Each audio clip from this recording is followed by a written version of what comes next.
In the first 8 months of the war, the Allied air forces sustained only a few losses. Between Hitler's invasion of Poland and his invasion of Scandinavia, there was a period of inactivity the British called the Phony War. In Britain, the inactivity of the Phony War period was used to build air force strength. New fighters, Spitfires and Hurricanes, replaced the aging biplanes. Since January 1940, there had been a British air presence in France. Hawker Hurricanes were the only aircraft in the British force adequate to meet the Germans, but even they had several handicaps. Their propellers were made of wood. Their pitch was fixed. They were very little different from those used on World War I fighters. They limited the Hurricane's speed, rate of climb, and ceiling.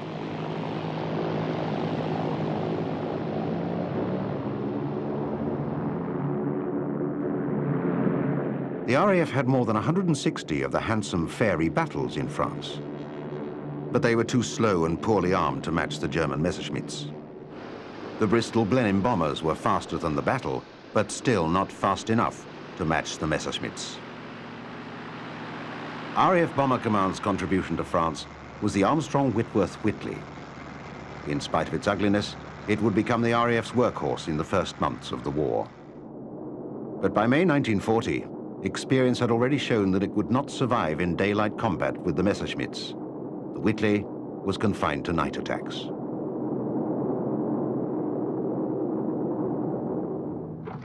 On the German side, the losses suffered in Poland and Norway had not yet been made up.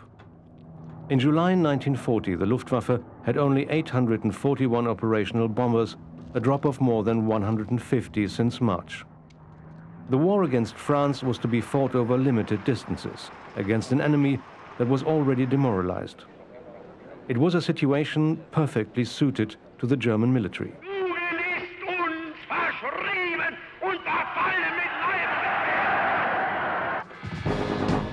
On May 10, 1940, the Nazi blitzkrieg was unleashed on Luxembourg, Belgium, the Netherlands and France.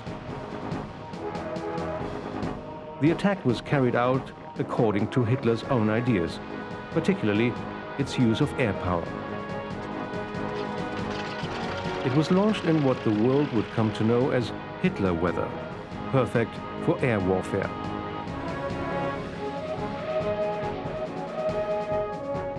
The Luftwaffe focused on the new assault with intensity. It mustered 4,050 aircraft.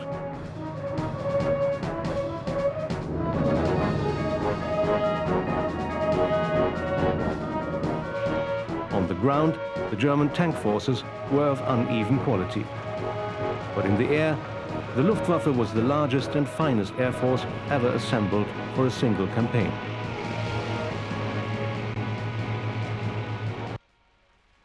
At first light on May 10th, German armored columns cut through 3 neutral countries, Belgium, Holland and Luxembourg.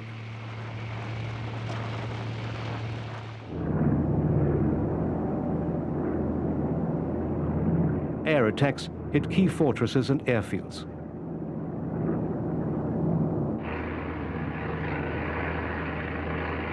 The Luftwaffe struck at more than 70 air bases and rail and other communication links.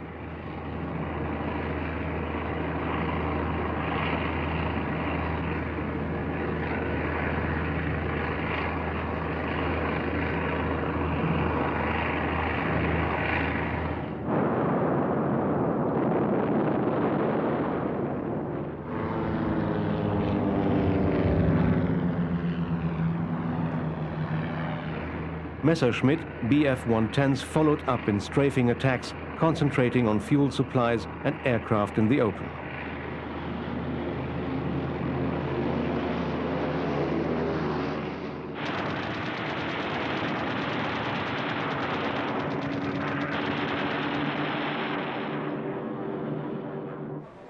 The great French defense system, the Maginot Line, extended only from Switzerland to Belgium. The vast defense gap from Belgium to the English Channel was to be protected by Allied forces. Hitler planned to trap the ill-trained, poorly equipped French and English divisions in this gap between Belgium and the English Channel. Most of Hitler's commanders believed the airborne attack in Holland to be extraordinarily risky. It had to be undertaken before air superiority had been obtained. Heinkel and Junker's bombers prepared the way. They destroyed half the Royal Netherlands Air Force on the ground.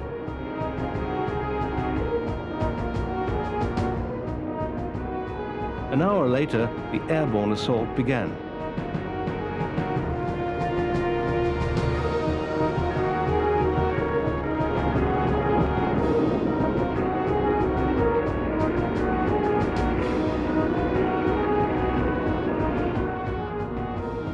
Paratroopers seized bridges and attempted to take over government facilities.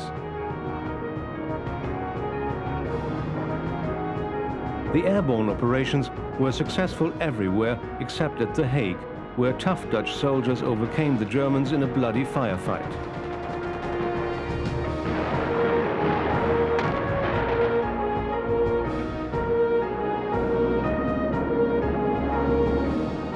The Dutch Army Air Service launched its little Fokker D-21 fighters against the lumbering German JU52s. Whenever the Fokkers could break through the escorting Messerschmitts, the JU52s were at their mercy. But their successes became fewer and their losses increased.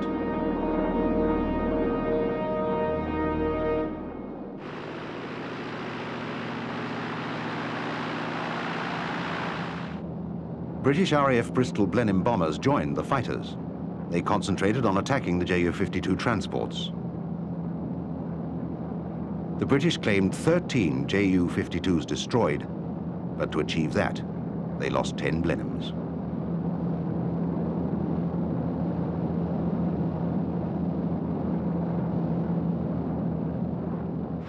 As the German blitzkrieg raced forward toward the Allied troops, the Luftwaffe and the ground forces struggled to improve their teamwork. Radio communication was often a hopeless muddle. Supply problems increased. The Luftwaffe ground staff struggled to get bombs and fuel to the advance airfields. Yet, by May 12th, as the German 19th Panzer Corps coiled to spring across the Meuse River, the air-ground effort came together. There were high-level bombing attacks, followed by an 8-hour Stuka bombardment. A decisive element was the use of ultra-high-frequency radios by Luftwaffe operators in the German tanks. They communicated directly with the Stukas.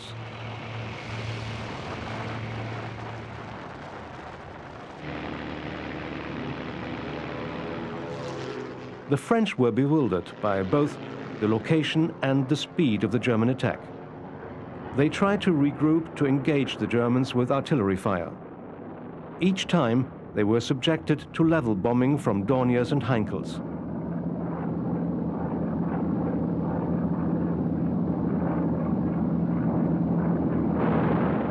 Then came mind-numbing dive bomb attacks by the Stukas.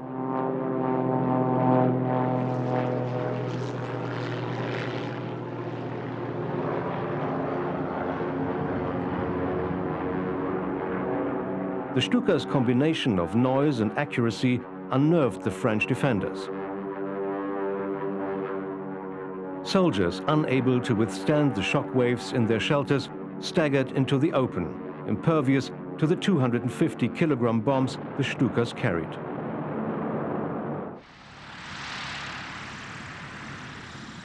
The Stukas flew many sorties a day, pressing air and ground crews to the limit and creating a level of havoc that surprised even the Germans. Within hours, the slow fighting retreat of the French turned into a rout.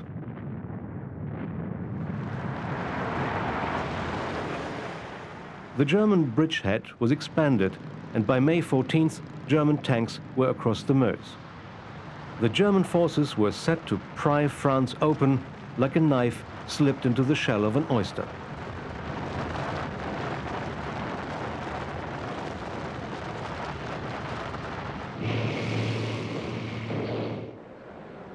The Allies were slow to respond to the original German threat on May the 10th.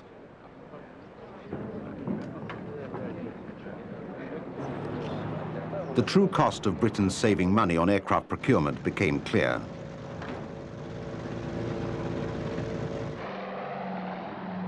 The Allies threw their inadequate aircraft at the surging German columns. Any battles or Blenheims that made it through the German flak were pounced on by roving Messerschmitts.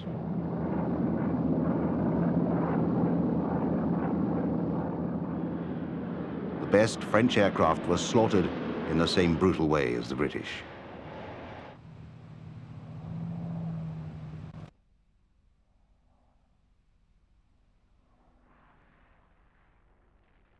As each day passed, the Germans moved from air superiority to air supremacy.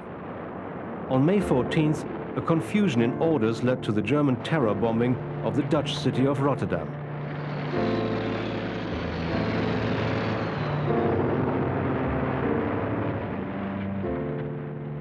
The world seized on this attack as the realization of fears about the horror of aerial bombardment.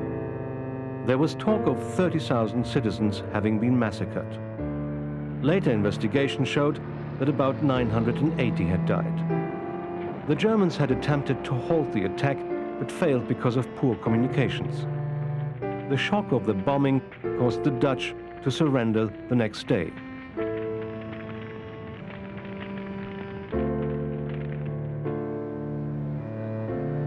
The French had no strategic reserve. They begged the new British Prime Minister Winston Churchill to send more fighter squadrons to stop the tanks. Air Chief Marshal Hugh Dowding, head of the British Fighter Command, wrote a letter. This letter would ensure victory in the coming Battle of Britain. Dowding said that no more fighters should be sent to France. He said that 52 fighter squadrons were essential to the defense of the British Isles. He only had 36. He said, if the home force is drained away in desperate attempts to remedy the situation in France, defeat in France will involve the final, complete defeat of this country. By May the 20th, Allied air resistance in France was crumbling. The British Expeditionary Force found it necessary to make a fighting withdrawal to the French city of Dunkirk.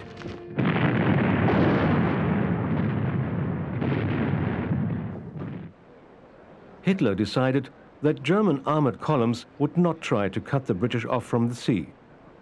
There was concern that tanks may bog down. Hermann Göring promised Hitler that his Luftwaffe would halt the evacuation.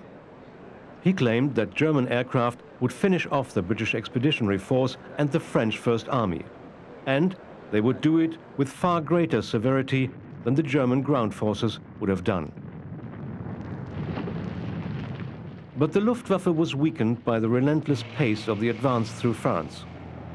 It would not be allowed to pause and catch its breath before attempting its new task at Dunkirk. On May the 26th, 1940, the British Admiralty began to evacuate English and French troops from Dunkirk. In the next 8 days, 850 ships of all types, from small yachts to destroyers, evacuated 338,000 men. For the first time since the war began, the Royal Air Force found itself concentrating on a single place and a single battle. Fighter Command flew 287 sorties on the first day. 16 squadrons operated at full strength over the beaches.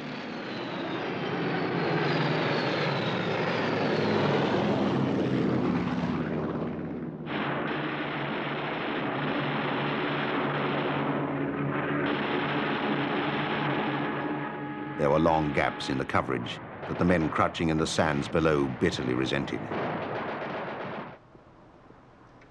For the Luftwaffe, roles were reversed. It still had numerical superiority, 300 bombers and 550 fighters. But for the first time, it had no advantage in quality.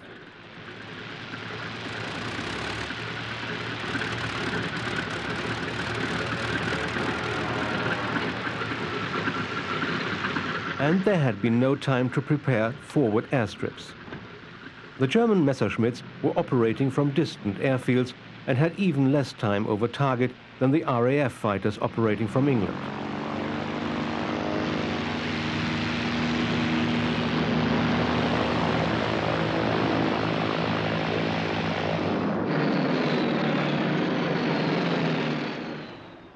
Nazi bombers were still based in Germany. The long flying times reduced their effectiveness.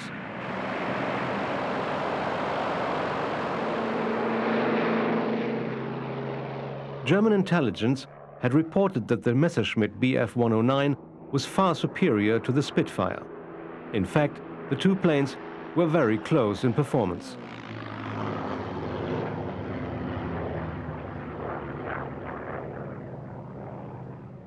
The Spitfire had the edge in maneuverability and top speed.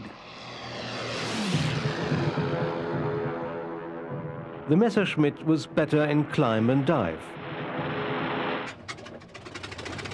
The 109s had one clear advantage. Their Daimler-Benz engines were fuel injected. They could be pushed over into a dive without the engine cutting out. This saved precious seconds in a dogfight.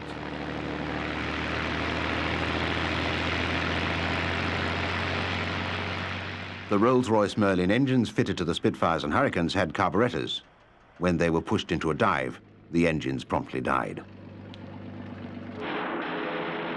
The Luftwaffe had two successful days in the Dunkirk campaign. On May 27th, it punished the RAF in the air. It caused tremendous casualties on the ground, destroying troops and ships.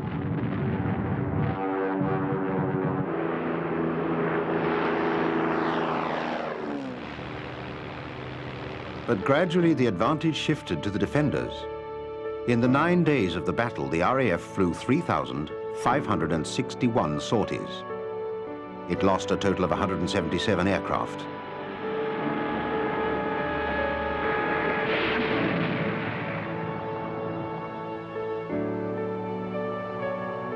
The Luftwaffe lost 240. The RAF had done more than gain the greater number of air victories. It had permitted the successful evacuation of Dunkirk.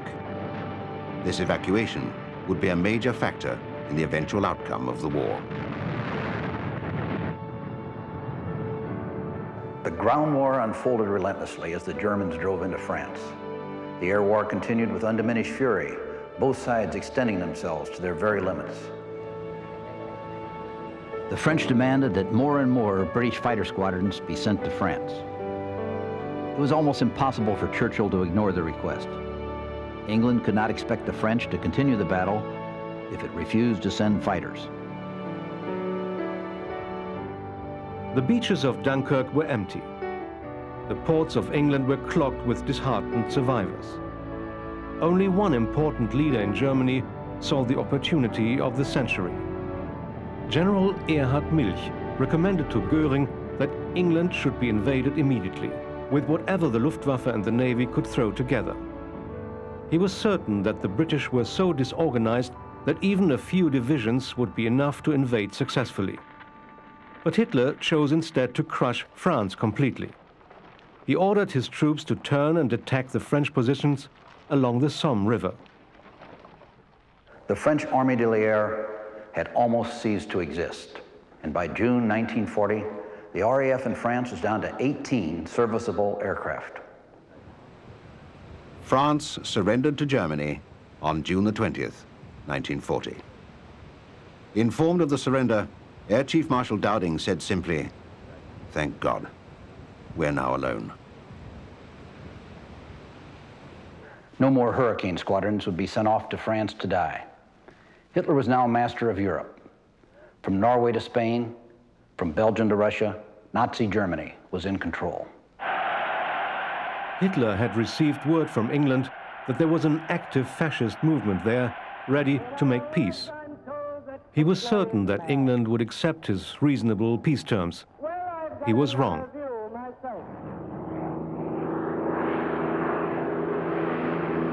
So far in the war, the Royal Air Force had lost almost 1,000 aircraft. The pilot shortage was critical. 435 British pilots had been killed, were missing, or were prisoners of war. Dowding ransacked the Fleet Air Arm, Bomber Command, and Coastal Command for pilots to replace those lost in France.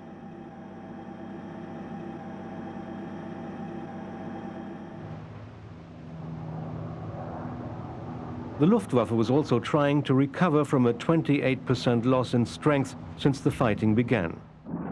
The greatest losses had been among the Junkers JU52 transports. Many of their pilots had been taken from training bases, and the loss cost not only the aircraft, but the most experienced flying instructors. There was a high loss rate among the fighters too, but Luftwaffe activity did not let up. New air crews were brought forward. New planes flowed from the factories. The entire Air Force prepared to move forward to new airfields. From there, they would undertake the Battle of Britain. The odds against Britain's survival seemed very long. Hitler's armed forces had achieved their triumph through carefully planned operations, executed with precision and panache. His staff of generals was formidable. His intelligence forces were considered to be everywhere. They were sinister and effective. Standing above all this was Hitler's own cunning expertise. So far, it had not failed him in peace or in war. In contrast, England was now led by Winston Churchill. Churchill was 66 years old. For most of his life, he'd been scorned by his country. He was seen as a reckless, romantic adventurer. England still possessed the greatest navy in the world, but its army was in shambles. Most of its equipment was now in the hands of its new owners, the Germans. In spite of all this, Britain refused to surrender. Hitler could not understand why. He continued to have a love-hate relationship with his Anglo-Saxon enemy. With genuine reluctance, Hitler ordered his commanders to start planning two operations. The first was an air campaign to bring England to its knees. The second, to be used in case of failure of the first, was Operation Sea Lion, the naval invasion of England. Hitler knew that air superiority had to be established before he could invade. On August 1st, 1940, he issued a directive that put destruction of the Royal Air Force as its first priority. After air superiority was established, harbors and food supplies were to be attacked.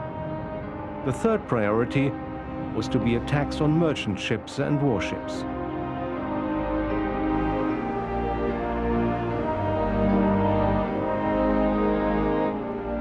The Germans named the operation Adlerangriff, Attack of the Eagles. The opening day of the attack was to be called Adlertag, Eagle Day.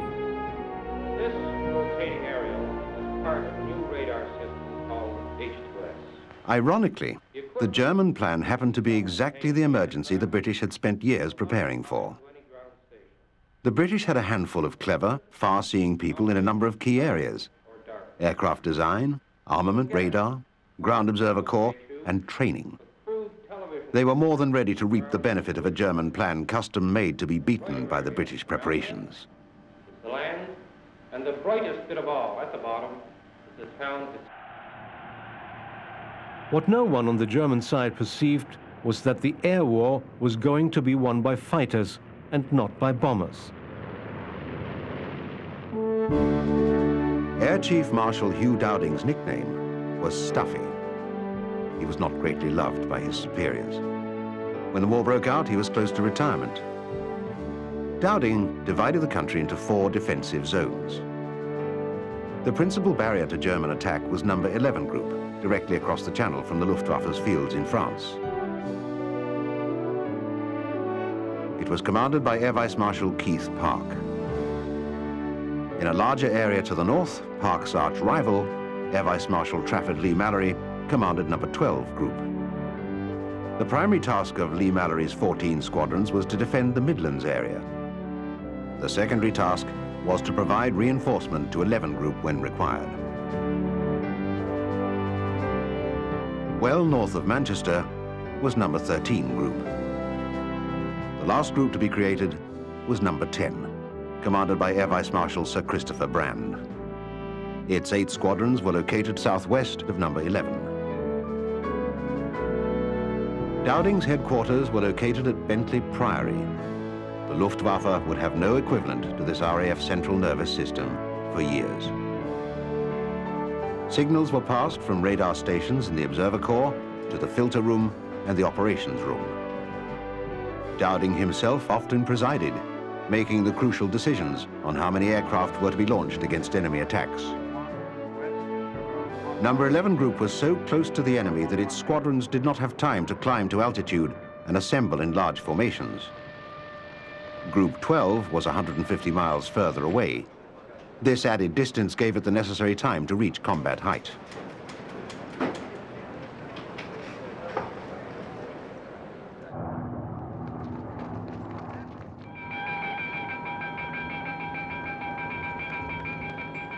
Lee Mallory of 12 Group insisted that the correct tactic was to assemble a large number of aircraft to attack the enemy formations, even if this meant the German bombers had time to deliver their lethal bomb loads before they were challenged.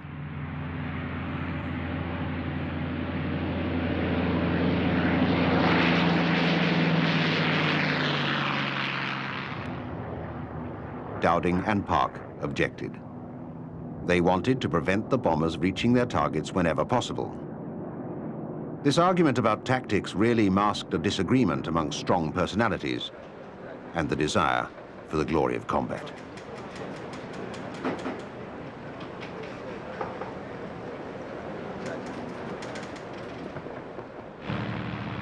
More than 4,000 planes had been mustered for the Battle of France. Only 2,500 could be deployed against England. More than 1,000 were Messerschmitt fighters. In the second week of August 1940, the RAF could muster 704 operational fighters. 620 were Hurricanes and Spitfires. In Germany, there was no major effort to increase aircraft production. But in Britain, production gains were being made every month. So far, the mix of German aircraft had been perfect. Short-range fighters had been able to operate from airstrips close to the front. They'd been backed up by medium bombers and the morale-shattering Stukas.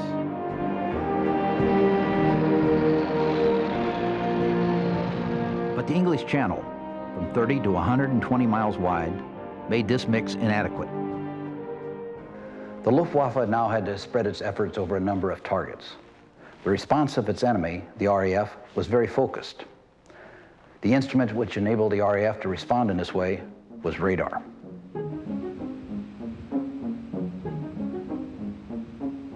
For many weeks, the Germans failed to guess that the British were using radar to detect Luftwaffe formations and engage them with great accuracy.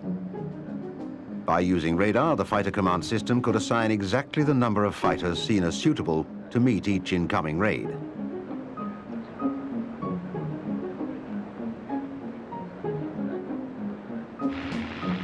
Not much had changed in the lineup of RAF aircraft.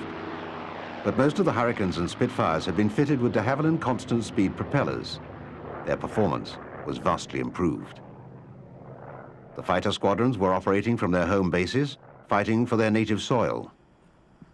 If an RAF pilot was forced to bail out, he could use the efficient British railway system to be back at his home base in time for the next mission.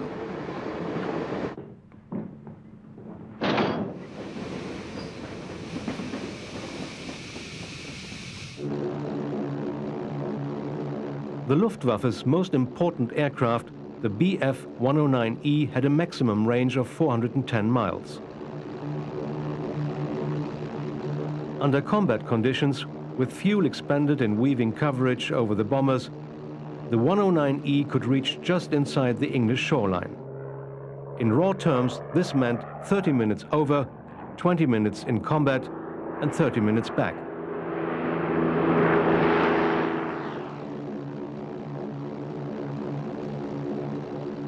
On its return flight, the 109 pilot had to cross the chill English Channel, with its red, low fuel warning light flickering. German pilots joked about Kanalkrankheit, channel sickness.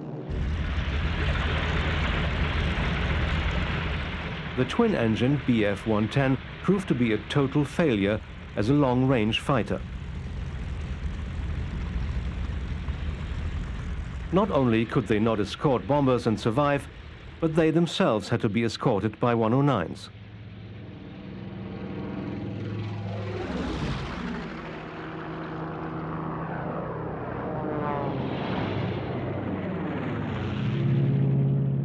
the terror of the European skies, the Junkers JU-87 had a brief period of success in attacks on convoys in the Channel. In the month beginning July 10th, the Germans sank 40,000 tons of British shipping. But soon the Stuka proved unable to survive over England. Its slow speed made it difficult to escort, and it was impossible to protect its dive. The RAF found it difficult to protect shipping. Dowding husbanded his forces by keeping patrols small. Radar warning times were often insufficient. The initial fighting was a learning process. The Germans probed and the RAF responded.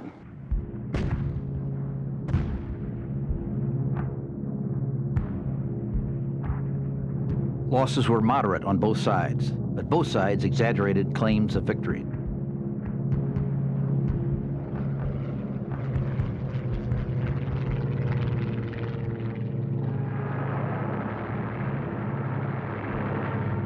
The Luftwaffe lost 192 aircraft and the RAF 70.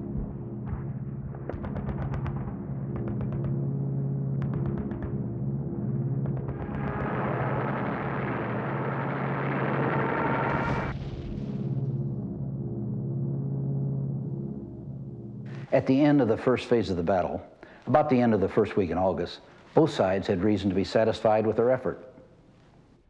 The RAF had learned a great deal. It had grown in strength with 5 new squadrons. In July, Hitler had created the exalted rank of Reichsmarschall for Hermann Göring. On August 8th, Göring sent the following message to the Luftwaffe. Operation Adler. Within a short period, you will wipe the British Air Force from the sky, Heil Hitler. Phase 2 of the battle was about to begin. On August 10th, weather delayed the scheduled Adler Tag, Eagle's Day. August 12th was dedicated to what could have been the most important Luftwaffe attack of the war, raids on British airfields and radar stations. But the Germans failed to realize the importance of these defenses.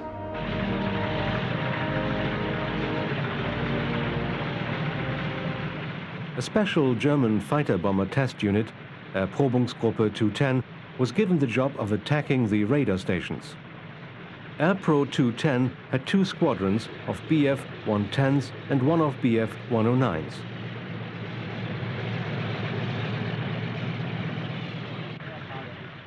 Threat is, of course, the bomber, and the most deadly method is dive bombing. That is, pointing the airplane at the objective and diving full The out. aircraft were used to make diving attacks at angles of 45 degrees.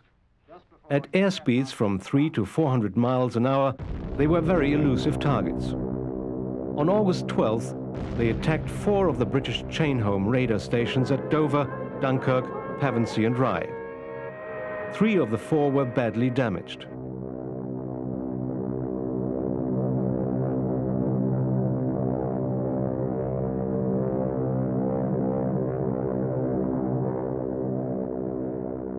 A raid on Portsmouth by 100 Junkers JU-88s smashed the Ventnor radar station on the Isle of Wight.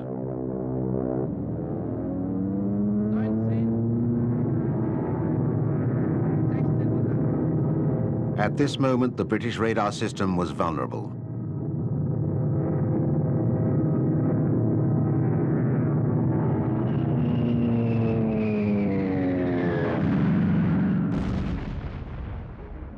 The British struggled to conceal the damage from the Germans. They worked to get the stations back on air.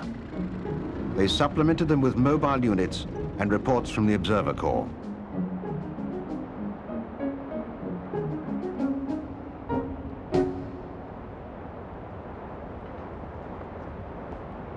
On August 13th, Adlertag began as scheduled.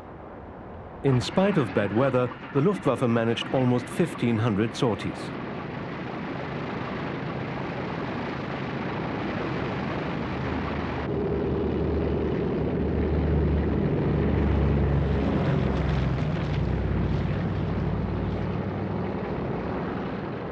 The Germans lost 39 aircraft many of them Stukas. The RAF lost 15. Luftwaffe military intelligence reports were optimistic. They overestimated Luftwaffe's successes. Goering and his commanders assumed they had whittled the RAF down to less than 500 Hurricanes and Spitfires. But there were actually more than 750 available, and their numbers were building daily. Both sides gathered strength for August the 15th. The weather improved. On August 15th, the Luftwaffe planned to saturate British defenses with raids from all quarters. The plan was to attack airfields. This would force British fighters into the air, where they would be destroyed. Just before 1100 hours, British radar detected telltale signs of incoming aircraft. The first waves were Stukas, escorted by fighters. They struck at forward airfields at Hawkinge and Lympne.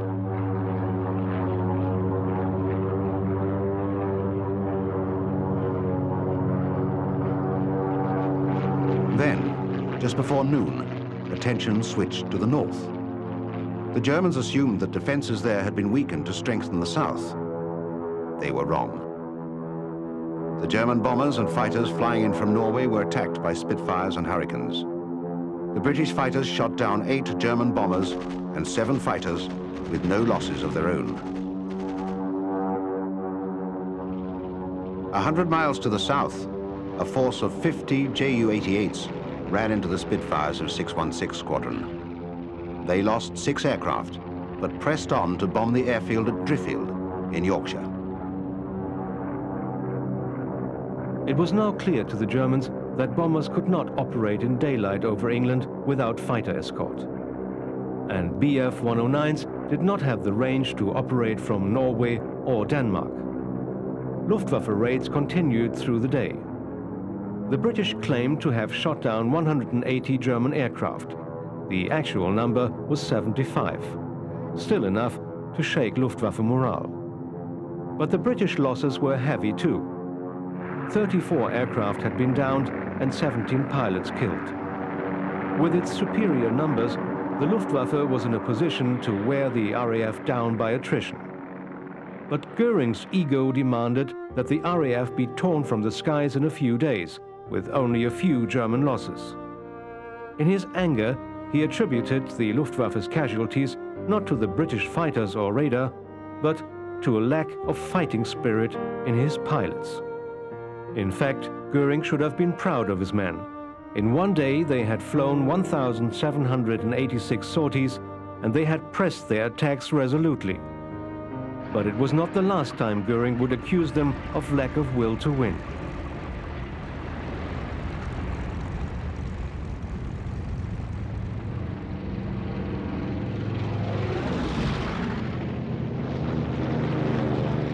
Goering made 2 other blunders. The first was his assumption that the attacks on the radar sites had not been productive. He removed them from the target list. Had the attacks been repeated, day after day, the radar sites would have been destroyed. Fighter command would have had to commit to battle under far less advantageous circumstances. His second blunder was to insist that Messerschmitt Bf-109s fly very close escort to the bombers. This would deprive them of their advantages of altitude and speed.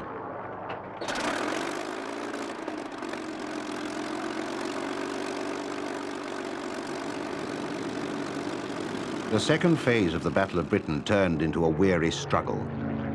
Day after day, the RAF rose to meet the German invaders.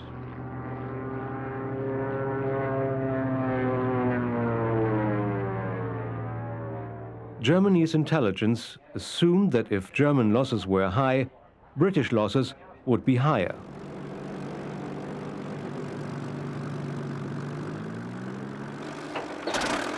The RAF was indeed hurt. By the end of the second phase of the battle, it had lost 175 aircraft.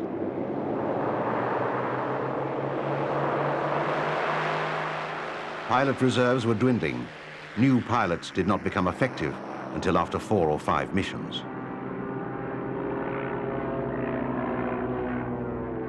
But the Luftwaffe's losses, as phase 3 of the battle began, were more than twice those of the RAF. It had lost 403 aircraft. About half were the all-important fighters. Göring had once predicted that it would take 4 days to destroy the RAF. But the Germans began to realize that they were running out of time to undertake an invasion before the winter weather struck.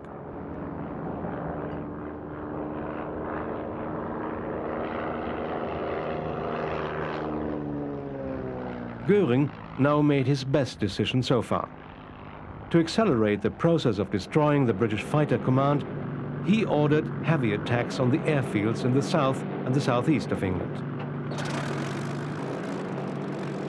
His intention was to either force the RAF into the air to be shot down or to destroy it on the ground. Messerschmitt Bf-109s were transferred to the Pas-de-Calais area of France. This would give them the shortest distance to fly to get into combat. Their main task was still to provide very close escort to bomber forces that could number between 60 and 400 aircraft. It was hard, brutal work.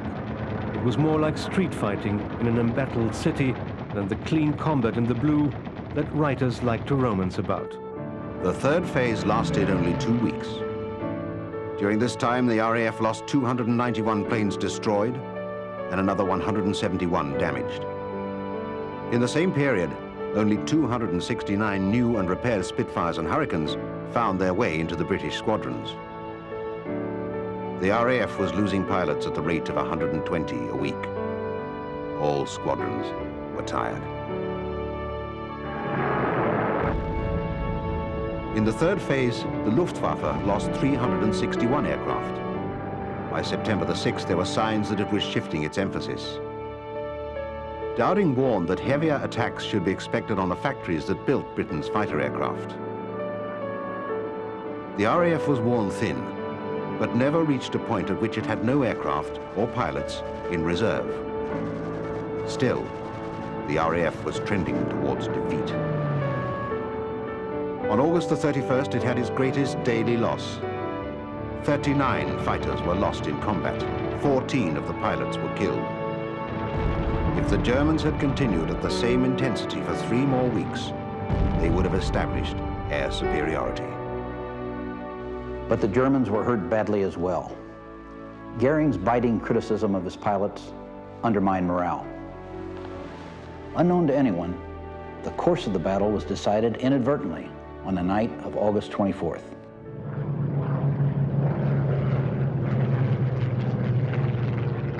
German bombers sent to strike Rochester got lost. Instead, they dropped their bombs on London.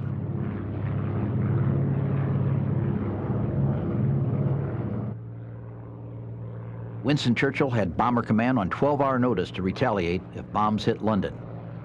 When they did, the RAF dispatched 81 bombers to Berlin. Hitler was so angered by Britain's effrontery in attacking Berlin that he ordered his own reprisal raids on London. This shifted the focus of Luftwaffe efforts away from destroying fighter command.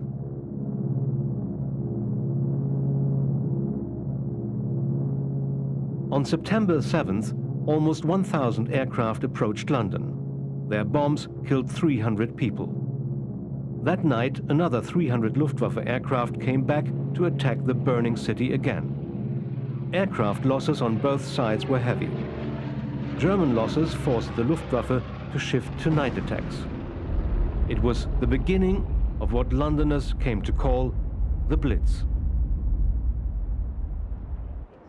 Optimistic German intelligence reports still promoted the idea that the RAF was only 4 or 5 days from total collapse. Hitler persisted in talking about Operation Sea Lion, the invasion of Britain. September 15th became the day the Germans thought the RAF would finally be broken. The Germans pinned their hopes on the effect of sorties by only 277 bombers in 3 separate waves. The RAF reacted in strength. They shot down 35 bombers and 20 fighters.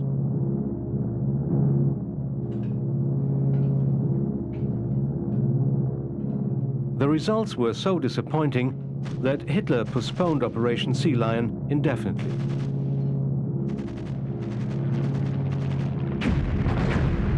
The Luftwaffe began to concentrate on night raids on London. As London continued to suffer, Churchill, Dowding and the other British leaders began to realize that the Battle of Britain had been won. The invasion could not come until next year, if at all. In the fifth and final phase of the Battle of Britain, the nature of German tactics changed. The Luftwaffe kept British radars busy with false attacks, fighter sweeps, and sudden raids by fighter bombers. The technique was difficult for the RAF to combat. Warning times were limited, but the danger was not nearly so great as the full-scale bomber raids. The Germans turned to the darkness for safety. They developed good equipment for navigation and bombing at night, but crews had to learn on the job. The RAF had no suitable night fighter, and London would take terrible punishment in the dark hours.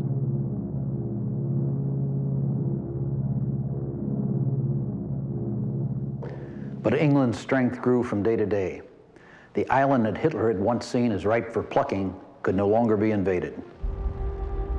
In the course of the battle, Germany lost 1,733 aircraft and almost 3,000 aircrew. As a result, Hitler did not dare risk his fleet or armies across the Channel. England was saved from invasion. Hitler would now turn his attention to the east, the Russian front. There, his aircraft losses would reach tens of thousands. His casualties would number millions.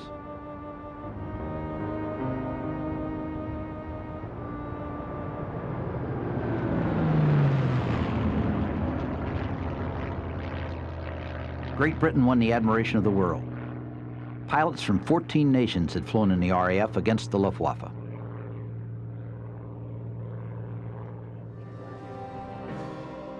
The hardy, undeviating Dowding was sacked less than 2 weeks after the Battle of Britain.